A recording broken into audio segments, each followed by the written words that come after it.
Welcome back to the Swamp 24/7 podcast. I'm Thomas Goldcamp, joined here today by Blake Alderman.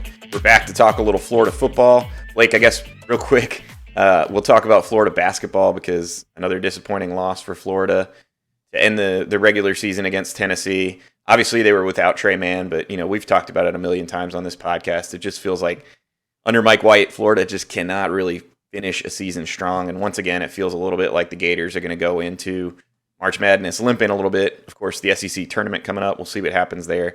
But more of an up and down ride for this basketball team. I feel like it's been the same ride forever, and I don't know. I feel like some people are wanting to get off of it, but the ride is just still going, and it's still up and down. I guess the solid side to look at things is the SEC tournaments upcoming.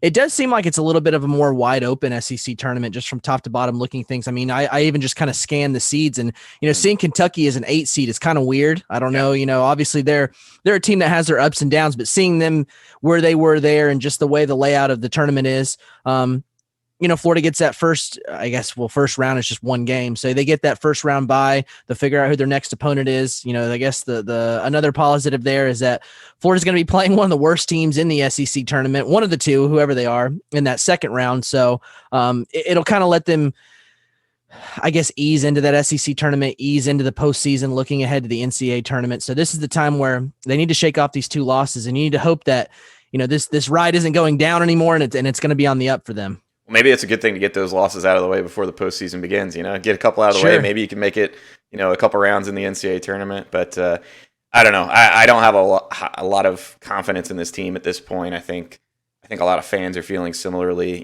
This is year 6, and it seems like, obviously that Florida has had a lot to deal with this year with Keontae Johnson being out, Castleton being in and out of the lineup a little bit with that ankle, Trey Mann being having migraines last game, but.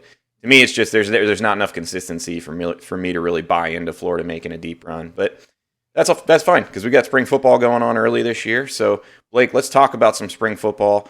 I went ahead and asked kind of some of our subscribers at Swamp 24/7 to submit us some questions to answer on the podcast. And Florida has had their first scrimmage of the spring now, so we'll obviously talk about that a good bit. But I think by answering some of the questions that fans have, I think we can kind of build a discussion around that. So let's go ahead and get right into it.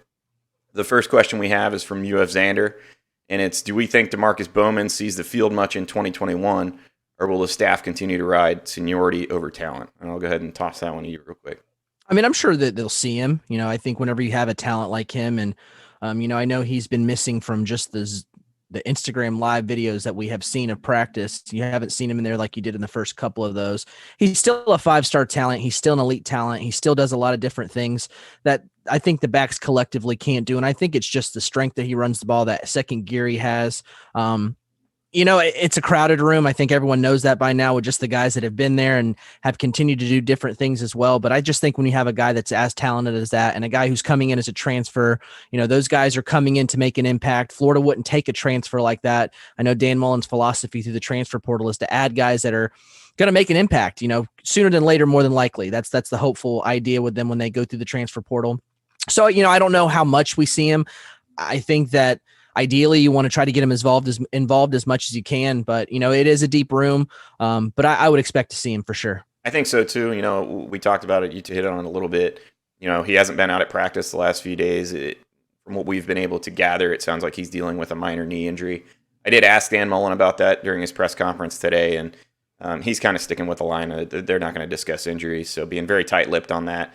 And unfortunately, though, if you are looking for DeMarcus Bowman to make an impact, these are valuable practices where now he's not getting some reps that could really go a long way towards at least getting the coaches thinking about, hey, I know that we have Dameon Pierce and I know we have Malik Davis and Naquan Wright, but DeMarcus Bowman's a guy that maybe offers a little bit more upside from those guys. It's hard for coaches when they don't know, you know what I mean? And spring offers a chance to find that out. And unfortunately for him right now, it sounds like he's been missing a couple days. So let's get to the next question, Blake. How do we see the front 7 on defense shaping up? And are the young linebackers in a position to make an impact in terms of progression? And how reliant Florida is going to be on the interior of the defensive line transfers? I'll go ahead and start on that one. I think, Blake, we talked about it a lot last offseason, how excited that Florida was, how geeked out Christian Robinson was to have a guy like Mahmoud Diabate in his linebacker room, just because of the versatility that he brings to the position and the athleticism. Obviously he's got a significant history as a pass rusher, kind of played that role in high school. And then, in his freshman year with Florida, we saw him have an impact as a pass rusher. So Florida was really, really excited about Diabate last year going into the offseason. I think in a lot of ways they kind of built the defense around that identity of trying to be versatile. And we've talked about how it maybe backfired on them in a little bit with just the loss of spring ball. But I look at that defense, and you talk about the front seven. Diabate is a guy that I've got circled as a guy that can make a major jump. He's got an extremely high football IQ. We talked about the athleticism, the range that he can maybe add to linebacker, where he didn't really have that a whole lot last year. Amari Burney struggled a little bit. Ventrell Miller a little bit limited athletically. But Blake, I look at Diabate and say that's a guy that if he takes the next step, you can really start to build the rest of that front seven on defense around him. I agree. And, I even think that, obviously there are some notes on Swamp 24/7 on the message board of just kind of some insider notes of the first scrimmage that Florida had. Tyron Hopper was a guy that really got a lot of praise from those notes, and Derek Wingo was another guy too that we've heard that had quite a showing in that too. So I mean, there are young linebackers that even last year that we had mentioned that it's probably time to throw them in there and get them in the fire. And it's encouraging to see that even past those guys that you've named, that Florida still has some other guys that are still making plays in those scrimmages. Sure, you can't put a lot of water into the cup of one spring scrimmage, but Tyron Hopper is one of those guys that he's physical, he's athletic. So there's a lot to like about what he brings for that linebacker room. And even just the front seven collectively, whenever you've got guys like Daquan Newkirk, you've got Antonio Shelton, who's come in from Penn State, and Newkirk coming from Auburn. Florida had, Jervon Dexter last year, who played pretty well for being a freshman in the SEC, and that's not an easy task to ask someone as a freshman to do, regardless of how gigantic he is with his size and his weight. But now you've got those guys in there, those graduate transfer guys that are going to come in, and they're just they've got size, and I felt like last year when Florida was missing some of their guys up front, you just didn't see the size, you didn't see the push, and that just kind of trickled down all the way through to guys getting pushed out of the way, just gaps being opened up for the opposing offenses, which kind of got pushed back into those linebacker guys. So I think overall, with Florida having some more size up front, overall, we'll see how. I mean, it's hard to gamble on a 1-year graduate transfer. Are they going to make a big impact? So far, it seems like they've really bought into the program. They've really come in.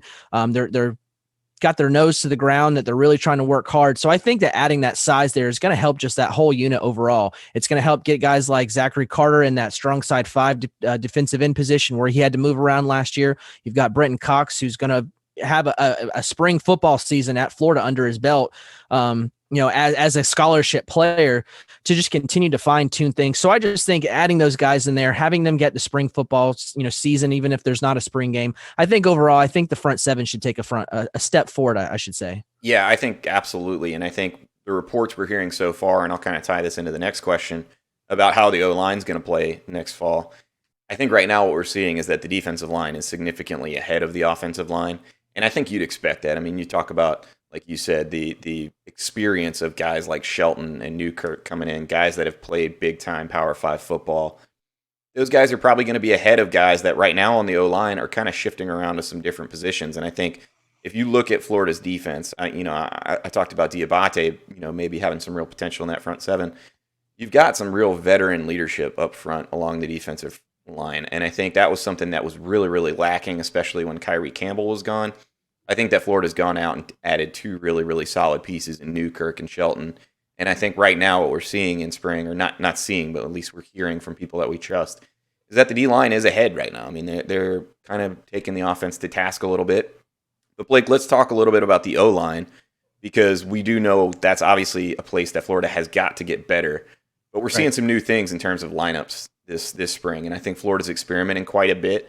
Right now, for fans that don't know, Stuart Reese has actually slid inside to center, and they're training him pretty extensively there. Now, Florida did say, I believe it was Dan Mullen said, that they are going to shift. Actually, I think it was John Hevesy said they're going to shift Reese maybe back towards guard a little bit more for the second half of spring and get Ethan White's feet wet again there. So they're trying some different options on the O-line. I do think, Blake, one thing that stands out to me when you look at this unit, and I don't know how it'll pan out in terms of production or things like that, they're very big on the interior of the O-line. Definitely. And I think that whenever you look at just the even from recruiting, John Hevesy has done a pretty solid job of adding some guys at that interior part of the offensive line. Center, guard, tackle is where I think that you've seen some struggles there. And even just having a guy like Jean Delance back, you've got Richard Garage. Those are guys that at this point you feel pretty confident that they're going to be in there in the offensive line. Can guys move around? Can things be experimented more in the spring? Sure. But I think where you look at that size that Florida's got on the interior part, where you've seen it in games, even a guy like Joshua Braun, just watching them last year, getting some of those pulling guard spots, kind of open things up and move things around. I mean, there was a lot of potential there. So I think that those guys, it's interesting having Stuart Reese at the center position, because I thought that there's times last year he just looked a little sluggish doing some of those pulling moves, just different blocks, just getting in space. So putting him at center, I think it could be a little bit more ideal for Florida, because I do think whenever you watch some of the tape last year from Ethan White, the games that he was able to play when he came back from that injury, he was a lot better, I think, pulling and getting in space. So I think it's interesting that Stuart Reese is that guy at that center position. No, it is. And not that Florida won't ever pull the center. They've done it some, and they've pulled Brett Heggie, but I think you can build around not using that as part of the offense if you have a guy that is a little less mobile. Right. And Dan Mullen's done a good job of fine-tuning things to make sure that, let's not do this because it's going to help us with that. So I think that that's something ideally. And they, like we said before, I mean, they move a lot of those centers around. They try different guys out. You even got Kingsley. I'm going to butcher his name. Sorry, Kingsley Igekuwan, who's in there too. So Florida's got some centers they can continue to try out still. No, and I think we talked about it on one of the previous episodes of the podcast. I think Florida's ideal scenario is where guys like Kingsley start to really push for a starting spot, because I think if he's good enough to do that, that gives you the flexibility to then say, hey, who do we want? Where can we move Josh Braun to the outside at a tackle spot? And Blake, one of our next questions is there any chance that Michael Tarquin beats out Jean Delance for that offensive tackle spot? So far in spring, again, keeping in mind it's very early, it doesn't sound like that's really a push that's happening. And I think, again, going back to what needs to happen for the O-line this spring, I think guys like Tarquin, who are going into their third year, do have to start to take that next step. First scrimmage, they still got two more. They're only not even halfway through spring ball, so I think it's too early to panic on that. But so far, the news has been a little underwhelming. And again, I go back to some degree, I don't know that means that Florida fans need to panic, because this group will get better, and Dan Mullen has been very explicit about they're trying things this spring that they fully expect some of them are going to get thrown out. And so there is a lot of experimenting going on. When you look at that defensive line, they should be ahead from an experience standpoint, from a physical standpoint. So you've got plenty of time to grow. But I do think, I think Florida's trying a lot of different combinations this spring to try to figure out what might work best.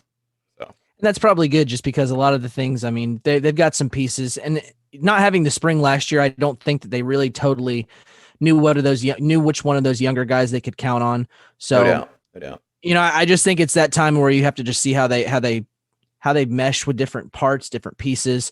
But like you said, it doesn't sound like Michael Tarquin is at this point in the spring to be pushing Jean Delance for a starting spot. All right, Blake, let's take another question.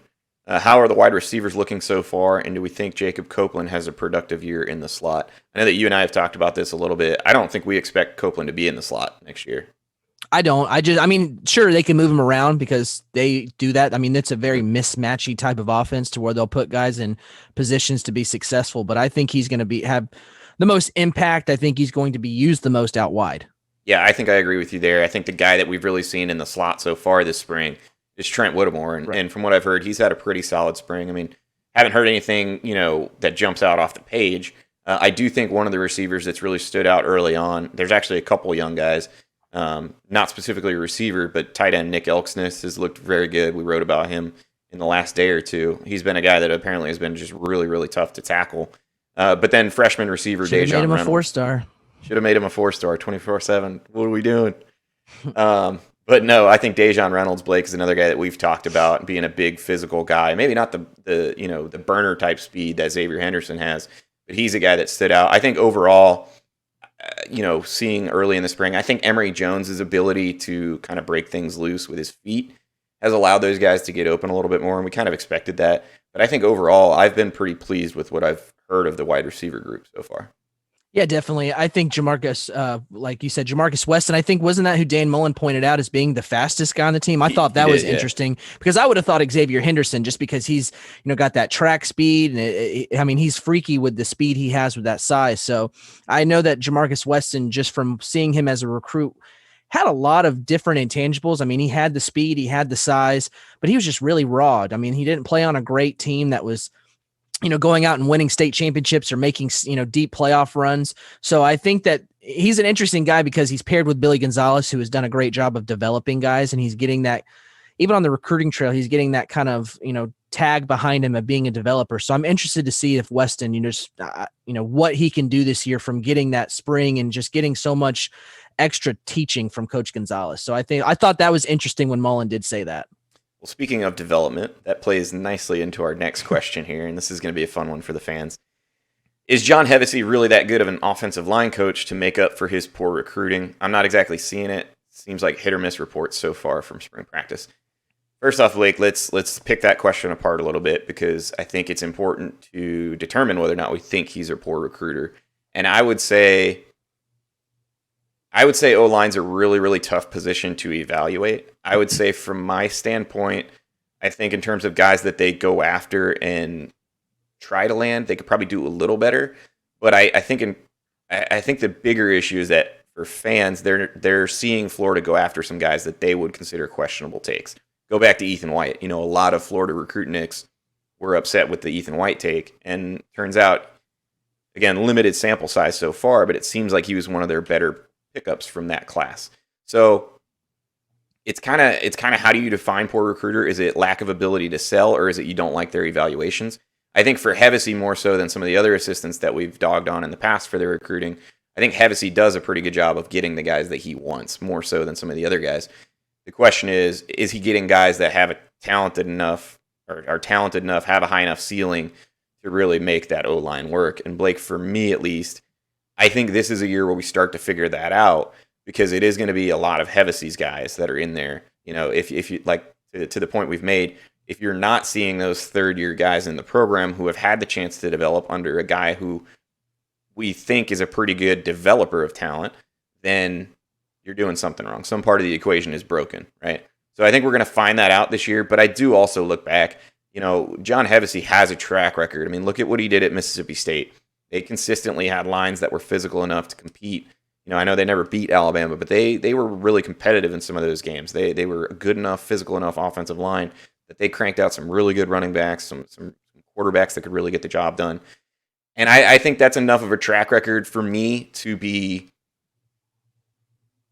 cautious on saying, one thing is not good enough. I understand it's maybe not quite what fans want, but I lean on the side of giving Hevesy the benefit of the doubt on that one. I agree with everything you said. I think even from a recruiting standpoint, getting some of those true offensive tackles, not a guy that is he a guard, is he a tackle? You could throw him at different places because I think Hevesy has landed some guys that are maybe some swing type of guys. They can play some guard. Isaiah Walker was the one guy that really looked like a bona fide true left tackle. And obviously he's not in the program anymore. He's transferred and he's gone to Miami. So whenever you take him out of the equation, you look at a lot of those other guys, you've got some interior type of guys, whether it's a guard or a center, or you don't have that true bona fide, can be a left tackle type of guy. And, you have Richard Garage, who was, inherited from, the former coaching staff. So, I mean, yes, he's the left tackle for Florida. Yes, he's been coached by Hevesy since he's been there, but not a guy that, sure, they held on to him, but wasn't a guy that they went out and evaluated and recruited from, start to finish that they landed. So I think from a recruiting standpoint, and I think this year you're seeing more of a focus on some of those true left tackles, just because you've got a guy like Jean Delance, who's on his way out with his final year of eligibility. Richard Garage, I believe, has 2 more years to play, right? Yeah. But I mean, we'll see how that goes because you never know how a season could go. So I guess what I'm getting at is, sure, Michael Tarquin is a guy that, will play tackle for Florida. Josh Braun is one of those guys that I think can play tackle, but he's another one of those swing guys. So I think going out this year and getting some of those true offensive linemen true offensive tackles that can play left tackle, that have that body, the length, just the way their frames put together. I think that's where he could do a better job at, because I do think he's done a good job of getting some of those interior guys. And I do get the gripe of, a guy like an Ethan White, who, whenever you look through him into the process and you're seeing a guy ranked in the thousands, fans are just, losing their mind for that. And, to some extent, he needs to get up there and he needs to get some more elite guys.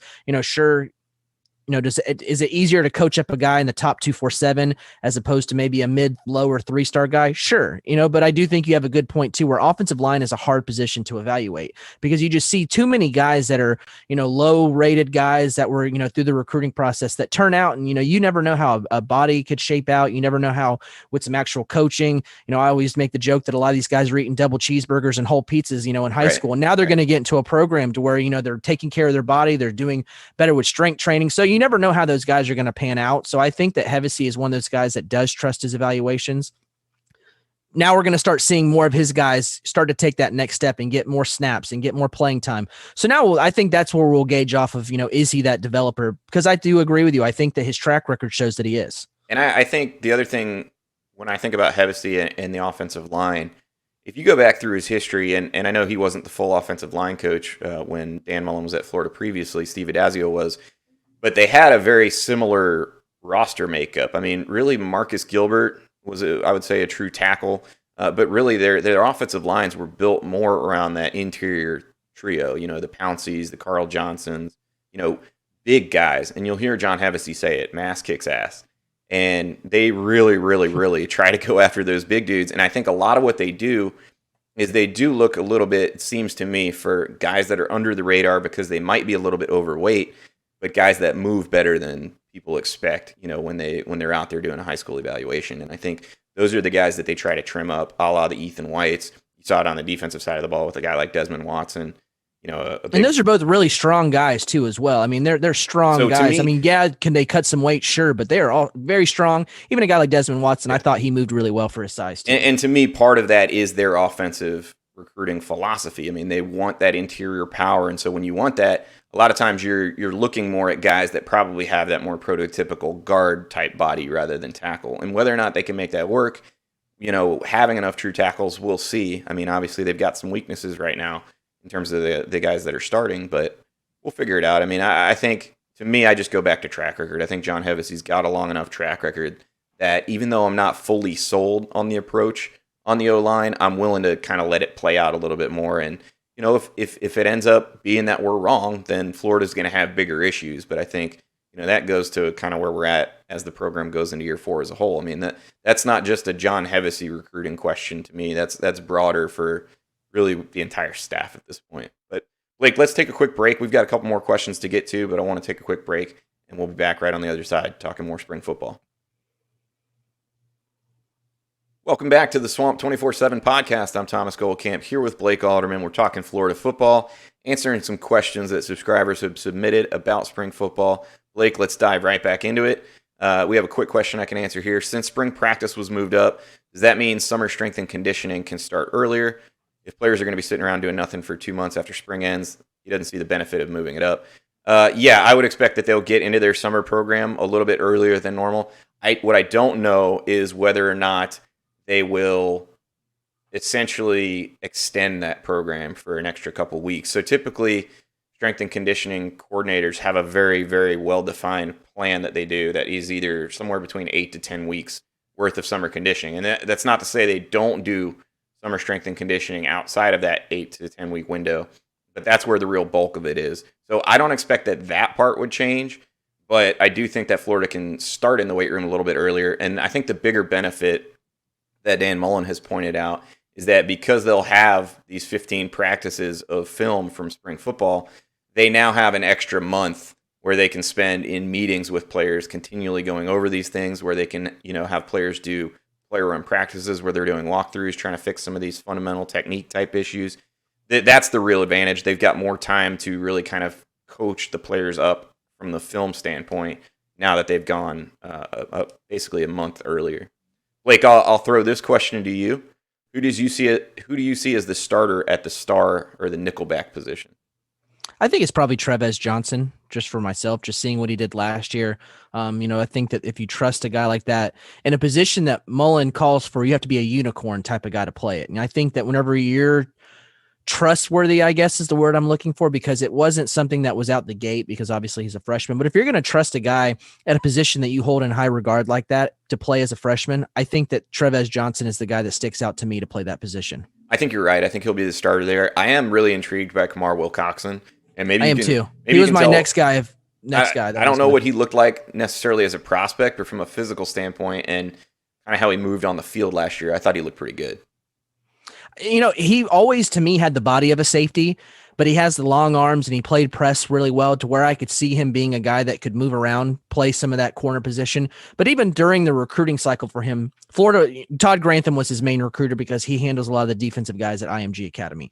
So Grantham, whenever he was recruiting him out of high school, he flipped around a couple times. He was committed to Tennessee at one point. And whenever Florida was still talking to him when he was committed to Tennessee, they were telling him that, we don't typically like to move guys from corner to safety. That's not to say that we won't do that, but typically we like to move guys from corner to star. We feel more trustworthy of doing that. And him having the length that he has, he's also very physical. I think that that's another kind of a key thing you have to play that star position. You have to be physical. You can't be afraid of contact. So I think that that's why it jumped out to me for Trevez Johnson, because if you watch his senior film of high school, it is nothing but him just decleating people, just destroying other players. So I think that he jumps out more to me in that spot. But Kamar Wilcoxon was the second guy that I was thinking of as well, just because he does have that position versatility, also very physical, has maybe a little bit more length, I think, to his frame overall than what Trevez Johnson does. Trevez is a little bit more, I guess, kind of cock diesel, if you want to call it a defensive back that, but he's a little bit more, kind of bulldog frame, I guess. But I think that they're both really good options for Florida. And I think they bring different parts of their game. I do think that Kamar is maybe a little bit more athletic, and has a little bit more ground to cover just because he does have that frame. But that's one guy that I think that is going to get a shot to play that spot because, he just he moved in the program. He reclassified from the 2021 class to the 2020 class. Really didn't have, a spring football season, all those things. So I think that he's one that's really going to be soaking up a lot of the coaching that he gets this year in spring. And I think the third guy that's working there is Jordan Young, who we've heard some positive things about. I can see that as well. Signing, so. Another guy that you look at him and was he a corner? Was he a safety?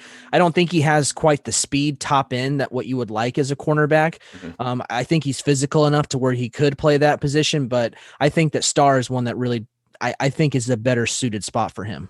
Okay, let's do another kind of quicker questions here. Strongest position group for you coming out of spring for each side that you think it will be? Ooh, strongest group. I have to give it to running back. I think when you look at just top to bottom, we're sitting here talking about a spot where we don't know who, are these guys going to have enough, balls for them to carry, and make an impact for the team. I think that that's kind of the no-brainer one on offense. Defense, I would have, if we're counting that rush position as part of, the entire defensive line, I just think from top to bottom, you have Zachary Carter, you have the transfers, Javon Dexter, you have Brenton Cox in there, even some other guys that Florida has used at that rush position, even back guy. Chris Bogle. We could sit there and go on and on. I think Florida's defensive line is that. It's just a deep position. They're really talented. So I think that that's the one I would go to. And if you hadn't landed those transfers, that would have been a problem, I think. I probably would have went with linebacker otherwise, because I do think that linebacker position is one that I think that Florida has. I think they have a lot of really talented young guys. I think Tyron Hopper, I think Derek Wingo. You just look at some of those other guys. Even Amari Burning, I think, is one that, he did get some lumps last year. Ventrell Miller, I think, is a really talented player, even though he is limited in some spots. Mumu Diabate, just the fact that he, I don't know, man. I like you mentioned earlier in the podcast. He's a guy that just does so many different things, and I think that him continuing to get that spring, moving from more of an edge rusher type to a true linebacker type, and that's not even to say DeJuan Black. Whenever he gets enrolled in the program, I think that linebacker position is one that I think would be kind of the dark horse for me in that one. That was the one that I was thinking about. Otherwise, for me, linebacker right now is just too much riding on potential, and that's not a bad thing. That's not a bad thing because it gives you a lot of upside going forward. But I look at that D line and I see both experience and talent and potential. It's just that one's easily the one you pick. But I think that I don't know, man. I guess it's a gamble type of pick. If I had to pick one, I think linebacker has a ton of potential. Yeah, we'll see. All right, next question: early enrollee freshman that you think will make a splash in the fall. Early enrollee. Let me pull them up actually while I'm thinking of it. Sure thing. I'll go while you're waiting. I'm gonna go ahead. I'm gonna take the easy route, and I'm gonna say Jason Marshall. See, that was what I was thinking, but I really wanted to give like an answer where I actually look and try to think about it. I would think Nick Elksness, had they not have some other guys. You have Kimori Gamble, you have Keon Zipper. So that's the other guy for me, though. I think that was probably the one that I would think of, but they just have so many guys in front of him. So I would say probably. I think Jason Marshall is probably the one for me too, just because when you look at Florida's cornerback position, they have a lot of those kind of younger guys themselves that didn't get a spring last year that are basically on the same playing field as Jason Marshall now in the spring. So I think Jason Marshall is the one that I would pick.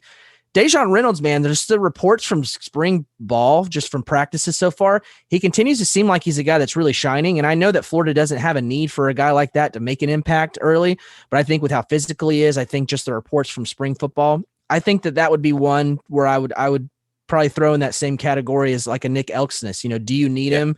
Maybe not. Could he make an impact, or at least somewhat of an impact? Probably.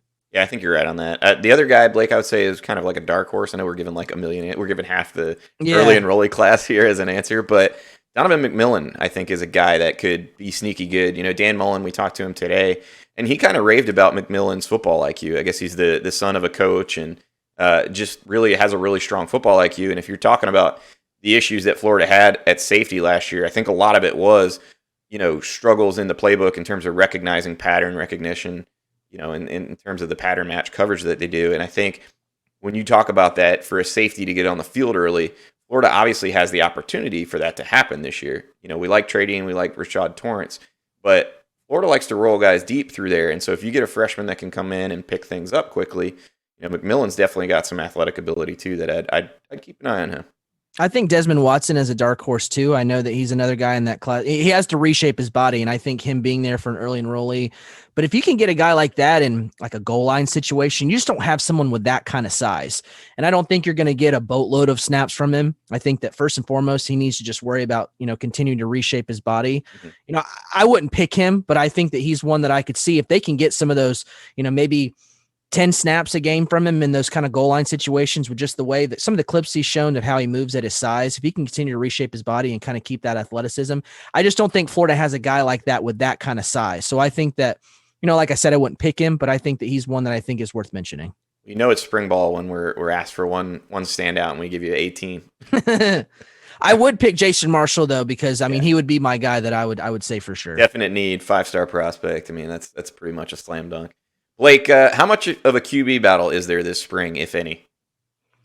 I don't know, man. I would think that it's Emory Jones's position to lose, but just the reports from that first scrimmage sounded like, that Emory did take a while to kind of get in tune. I think it was maybe in the second half of that scrimmage that they had to where he started to get his groove. Whereas Anthony Richardson had come in and, he had that rushing touchdown, I believe, early in this part of the scrimmage. So I think it is a battle. I think that it's definitely Emory's to lose, but I think that whenever you have Anthony Richardson, who has the size, he has the athleticism, I think he has a little bit better of a polished arm, maybe compared to Emory Jones. Maybe not as quick and fluid and have that, ability to, be gone in a minute if he tries to, in a second, whenever he tries to take off and run with the ball. But I do think that there is somewhat of a quarterback battle. I would definitely think that. I'm not quite as sure. I think if there's going to be a quarterback battle, I don't think we're going to see it until 3 weeks into the season, if that makes sense. I think it's going to be more... I don't think it's going to be one to where, we're sitting there with Orr on the depth chart. Well, there might be. It's just that's how it goes here. But yeah, but I don't think it's one to where we don't know who the guy's going to be week one. So I don't know if that... I think that there's a legitimate battle because I think that they're seeing what both guys can do because neither one of them have been the guy. Yeah. I just think Emory's going to have to lose it on the field in games. And for me, that makes it less of a battle and more of a kind of foregone conclusion going in. And again, it doesn't mean it ends up that way during the season. But the other thing to note, I think that's interesting because you talked about Emory starting a little bit slow during the scrimmage from what we heard. Florida did take away the QB run. They took away a lot of QB run in the scrimmage. And so obviously that makes it a little bit tougher on Emory, where he's really forced to be more of a disciplined passer. And not that he can't do that. I know a lot of people, when we talk about being a dual threat, there's this automatic assumption that means you can't work from the pocket. I think Emory can. You're a running back that can throw, kind of. Exactly. And I think that's a disservice to Emory. I've mentioned my questions about his accuracy. We'll see about that. But I think not being able to run in the scrimmage probably had a little bit to do with it. And again, your O-line, your O-line's behind at this point from the defensive line. So you're seeing more pressure. You're not able to take off as much without them blowing the whistle. I'm not sweating Emory too much. I don't know that he's going to be great next year, but I do think at this point it's probably his job to lose. I would agree. I do think it's his job to lose, but I think Anthony Richardson, I think is, whenever you hear him talk in the press conferences that he has been able to do with players, it does sound like he's fully prepared on being QB2, that he's just there to learn and soak things up. But I do think he's getting a shot to really see, can he press Emory? Can he do those things to take that next step? And I think that somewhat makes it a quarterback battle. But I do think that Emory Jones will be the starting quarterback when the season starts. And I totally agree with you as well on one of those things to where if it did happen to where they make a quarterback change, I think it would be a couple weeks into the season. All right, Blake, let's get to a couple more before we wrap up this episode of the podcast. Any updates on young players last year who might not have played a ton or at all that are impressing in camp? That being like the Jahari Rogers, Avery Helm type guys. I'll start. I've heard very positive things about Avery Helm. I think he's gotten a chance to run with the one some at practice. And again, that speaks to, that cornerback competition being really pretty open at this point opposite Kaiir Elam. I think he's a guy you could watch out for. Off the top of my head, I haven't heard a whole lot about most of the other kind of second-year guys. I think Jalen Lee's had a pretty positive spring so far, but outside of those two, there's not anyone that really jumps out at me. I mean, past Hopper, who we mentioned, had a really good scrimmage. I think he's a third-year guy. I think you're right. I think he was a 2020 guy. So, you got anything else on that? Not off the top of my head. I mean, I think you kind of mentioned those guys that that you had been hearing. All right. How are the transfer defensive tackles looking? I think Daquan Newkirk has pleasantly surprised people in terms of his athleticism. He's really come in and flashed some pretty impressive moves. I know he posted one clip on Twitter of a spin move where he beat Ethan White, and it was just, it was quick. And, again, D-line a little bit ahead of the O-line at this point. But I think that they've looked very good. And I think that the more important thing, Blake, is that those guys have brought exactly what the Gators were looking to add at that position, which is experience, kind of the knowledge of football that they can then share to the younger guys like, Desmond Watson that we're talking about, or Gervon Dexter. I think Dexter's going to be poised for a really big year. I mean, you look at his explosion in spring ball. I mean, he looks like he's on a different level now than he was last fall. And that's before they've really gotten into the heart of the summer strength and conditioning program. I think he's going to be a guy that has a really big year. And even talking to Keith Niebuhr from the Auburn side on 24/7, whenever Daquan Newkirk had announced that he was coming to Florida, I mean, he said that this was a guy that was a legitimate NFL player. He had some injuries. I believe they were Achilles injuries that he's had. His last season that he had at Auburn was his best one he put to date, which sure that has to do with, obviously the injuries, but I mean, there's talent there. So he's a guy that, I always say whenever you're landing a kid, whether it's a recruit or it's a transfer portal guy, if you have a guy that's trajectory seems to be up, those are the kind of guys you want. And I think Florida was really good to get him in there because I think he has the size to where he can kind of go in there and be a 1 or a 0, but I think he's athletic enough to play the 3, which I don't think Antonio Shelton, I mean, if you had to, I think he could, but I think he's more of a nose tackle type guy. So I think he really pairs really well with Shelton. Yeah, I think they did an excellent job in the transfer portal. Like you said, I think they got two guys that not only do they complement each other, but I think they help that room considerably overall. All right, Blake, I'm gonna toss you a hardball question here. Will we play more press man this year, and why was Florida so reluctant to do so last year? I'm not sure why last year. I don't know. I mean, I'll let you defer that one, but I have heard there is going to be a lot more press man, and I think that's where you have guys like Jules Montanar, you have Wesley McGriff. Those guys have. I mean, that's something that they preach from their coaching, just from kind of following. I mean, I know Jules doesn't have a really lengthy list of time coaching in the past, but I mean, Coach McGriff is a guy that's. I mean, he seems like a tough coach. He not only coaches his guys hard, but he tries to coach them up to play hard on the field as well. So I think you're going to see a lot more press man. At least that's what I've heard. It's what it kind of seems through practices from the little bit that we have seen. So, I think so. Why last year? No idea. I'm going to definitely let you take that one. Yeah, no, I don't have an answer for that either. To your point, I think Florida's shifting. I think the changes that Dan Mullen made in the secondary in terms of staffing point to they felt like there was an issue with the secondary and the way they were playing last year. And, even though we actually asked Dan Mullen about this today during his press conference, can you pinpoint kind of what the issue was in the secondary? He said it wasn't one thing. So I take that to mean there were probably problems in how technique was being taught to some degree. And then I think I don't know that the zone coverage that Florida so frequently played either one fit the personnel or two fit what the rest of the defense was trying to do. I do expect that to change. How much of a change will it be? I'm sure Florida's still going to run some zone concepts. They're not going to full abandon that. But I do think you're going to see probably more awareness of when situationally Florida needs to be in more of a press look as opposed to zone. So, Blake, I'll toss one last question your way. I'm not sure we got to all the questions today, but we try to keep the podcast to about 30 minutes so people can digest it easily. How is Florida handling recruiting with the dead period in place and no spring game? I think that, the spring game falls under when the dead period would be there anyway. So I think that, it keeps the players away from, fans and putting guys together there. I mean, if you're not having recruits there anyways, I mean, sure, the spring game is a fun atmosphere for fans, but I think if you're not having recruits in there, I mean, and it's not like an advantage for one school or another. The best you get out of those, sure, the best you get out of that is just the practices. The game is really just kind of a glorified jamboree type thing, but I think they're navigating through the dead period well. I've said it before. I think that Florida does a lot better recruiting in person.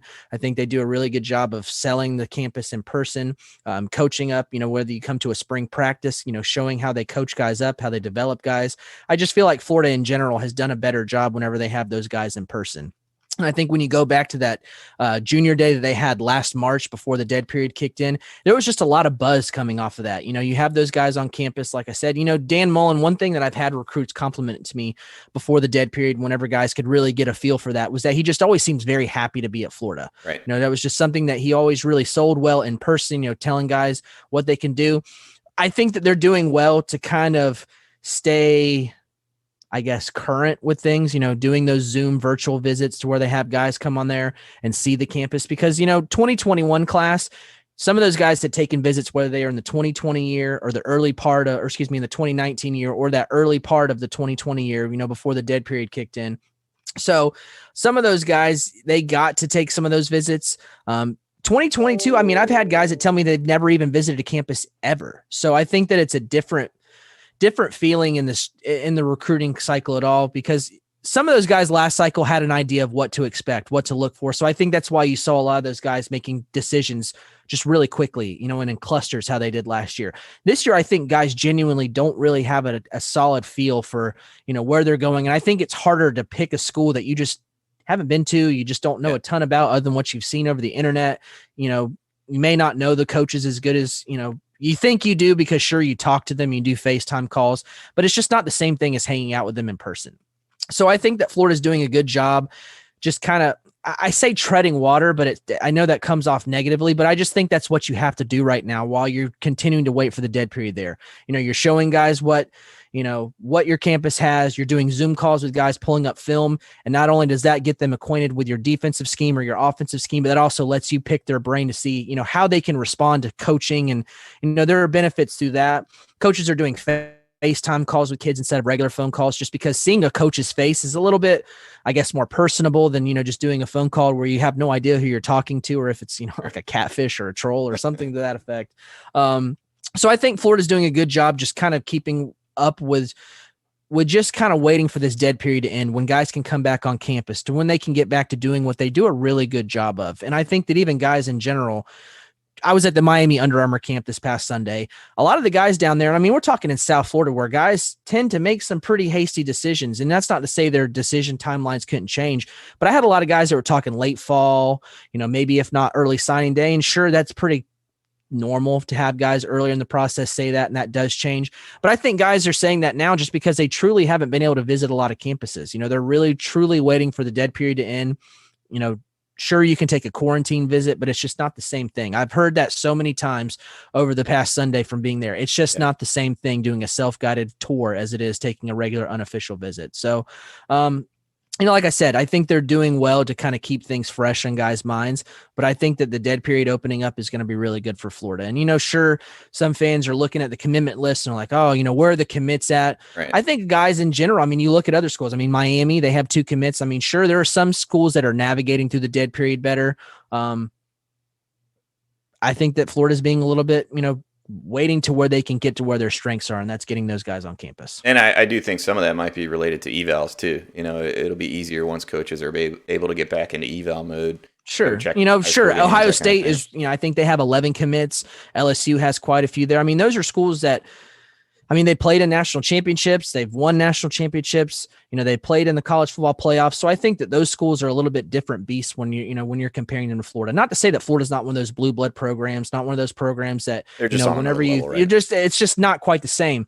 And yes, Florida State has some commitments there. You got a guy like Sam McCall, the 5-star, Travis Hunter, another 5-star who he himself grew up, rooting for Florida. Nigel Kelly is another guy that I saw this past weekend down there. I mean, they've got some good commits there. Sure, could they, be solidly committed now? Absolutely.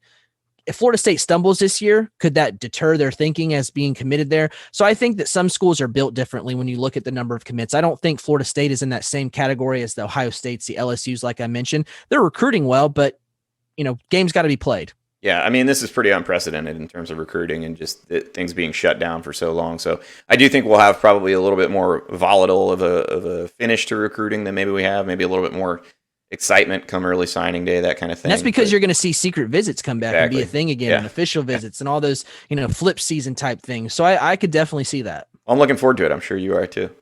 Yeah, I'm already losing sleep now thinking about it. Thanks. I'm going to have nightmares tonight. All right, guys. Well, that's going to do it for today's episode of the podcast. We appreciate you guys tuning in. If you're liking the show beyond YouTube, be sure to like the video, subscribe to the channel, tell your friends about it. We appreciate all the support we've got so far. That'll do it till the next episode of the Swamp 24/7 podcast.